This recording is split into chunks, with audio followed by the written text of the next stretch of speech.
Good midday, everybody here. It is December 3rd at 11:30 in the morning here. We're going to go through filing BOI and what is BOI here, or BOIR, or the FinCEN report, a few different things it's being called right now. So this is the Corporate Transparency Act, and who's required to report for it.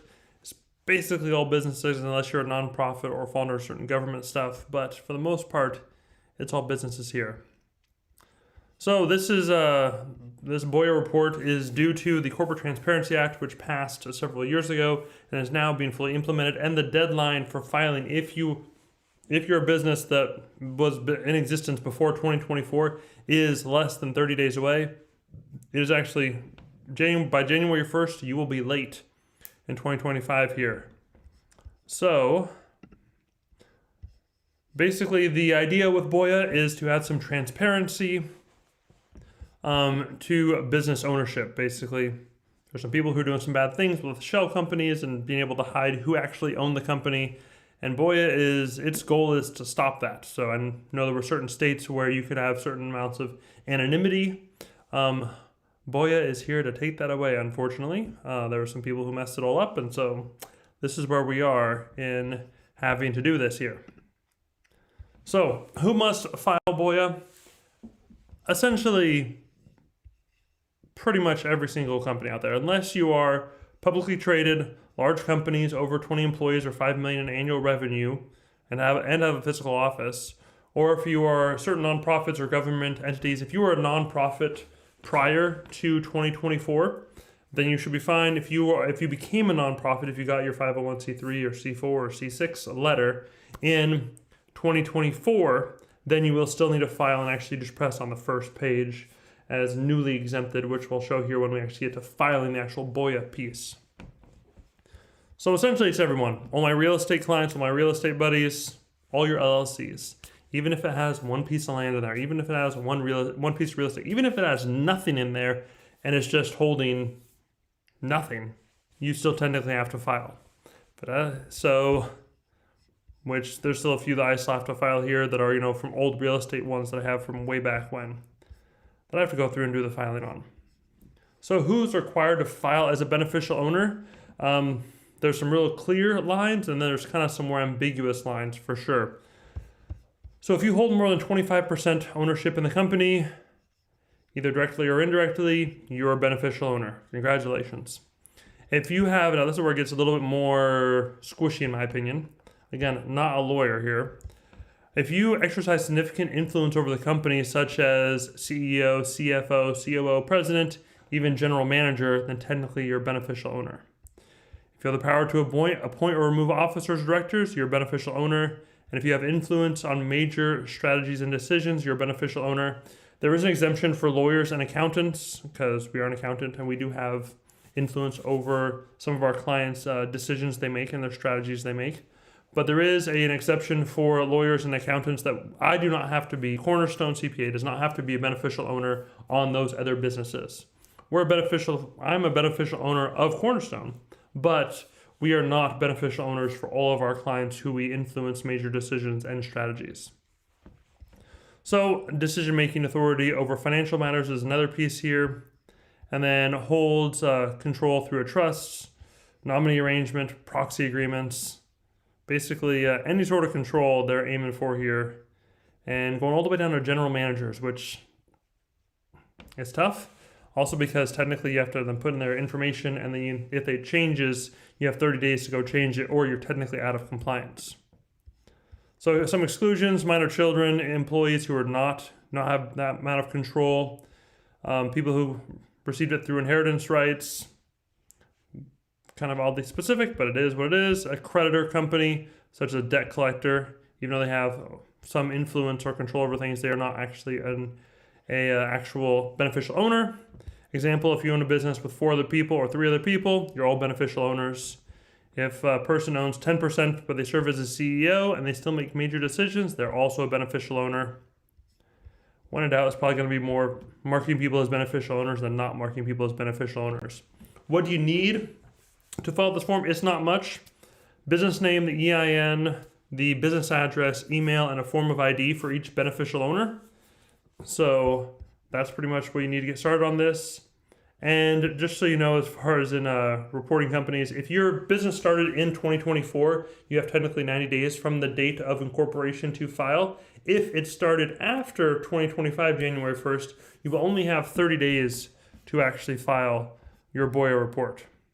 And for all existing companies, which is what a lot of us are in the same buckets, we have till January 1st, 2025, which is coming right up. Believe it or not. Okay, company applicant. There is a section in there for company applicant and who needs to file that. And basically, if you had a company that was created after January 1st, 2024, you will need to report your company applicant. And this is the person who made who filed the papers for your actual company. So, and then if there's more than one, you choose the primary person who actually filed the papers for your company. So this is kind of the scary part. What happens if you don't file? It can be pretty severe. It can be up to $500 a day for non-compliance, or potentially up to 2 years in prison for willful violations. Again, this is a brand new thing. There's like 30 million businesses out there. I think this is going to be, I hope there's going to be a lot of warnings, but they haven't made any indication that there definitely would be, because there's still a lot of businesses that actually need to get this done. So, all right, so an important note here is that we are a CPA firm, and this video is for informational purposes only. We actually, because of our insurance, we're not allowed to actually file the BOI for other companies because it's not a tax form, it is a legal form. So just want to say that, but it's not hard to file, which is why we're going to go through it actually right here. So we'll cover in this video going through the BOI, the required information, some best practices here. So let's get actually going on to our BOI filing. So simply within Google, just go into FinCEN, and there's a bunch of places that'll say they'll do it for you, and for $100 or whatever, they might do it for you. You'll still have to update it if eventually you move or someone moves, so it's not that hard to do it here. We're gonna go to FinCEN and the BOI filing here. Actually, that even skipped a step. I could even take it back one more. If we just go to FinCEN by itself,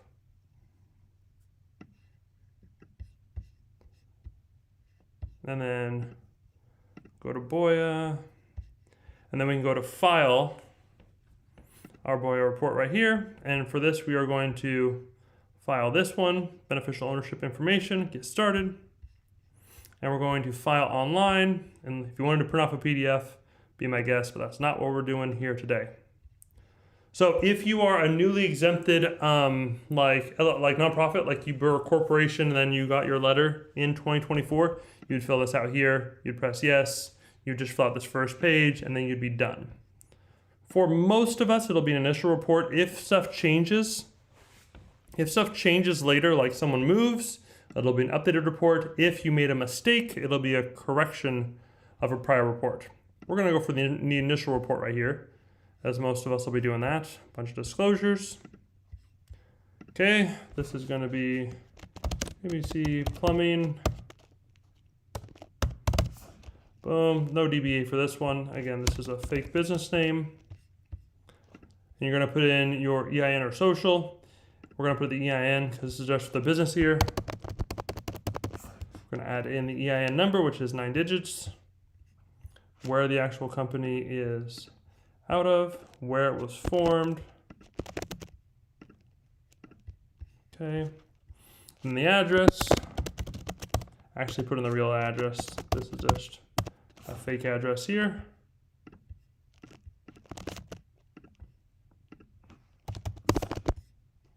Boom, there we go with that. And then we'll go next. And then this is the company applicant piece. So if your company is in existence prior to January 1st, 2024, you would check this and not have to fill this out. If you made your company in 2024, welcome to being a business owner if you're a new business owner. But then you would just fill out this company applicant piece, and this is simply who did the paperwork. Was it your attorney? Was it another business that you hired to do this paperwork? Did you file the paperwork to create your company? Most of, actually all of our clients were made in existence prior to that. So I'm going to click this right here. Yes, and we want to continue. So all those are now disabled, so we don't have to do those.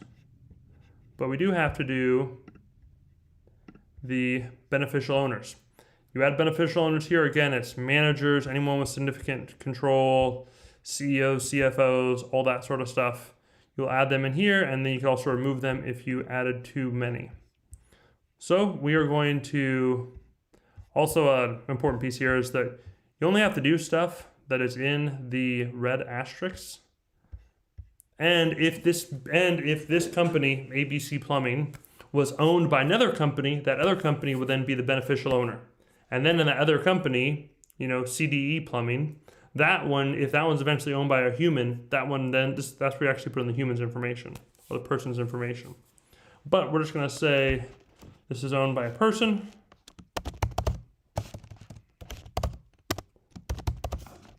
Boom, and let's say that Mr. John is 20-some odd years old. And then this is John's address, not the business's address here.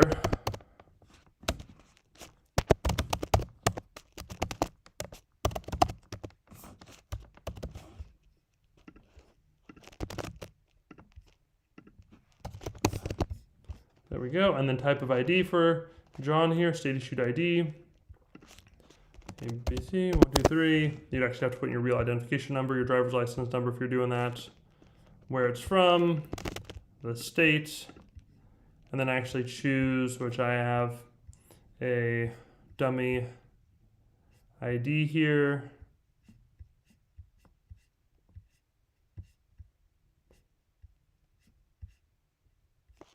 Somewhere. There we go. Upload your picture of your driver's license or of your passport or any one of these to actually identify the person. Pressing next, and then you would just fill out your information right here. Email, confirm it, first, last name, press I agree, make sure you're human and submit. I'm not going to do that because obviously this is where it actually really gets sent off to the government, and everything I put in there was just for example purposes. But that is essentially how you file your BOIA or your BOIR report. It's not that tough. The annoying part to remember is that when something changes, when your manager moves, you're going to have to go in there and do a updating report within 30 days to make sure it's all updated. We'll see how FinCEN actually plays when we actually go to in 2025, because I'm sure we'll hear about it in the news. We'll actually see how, if they're willing to play nice or if they're going to be incredibly stringent with this or not. But I would rather not be on their list, and I would just rather get it done now. That way it's out of the way so we can get it all done. Anyways, this is Tim with Cornerstone CPA. Hope you guys had a good day. Talk to you.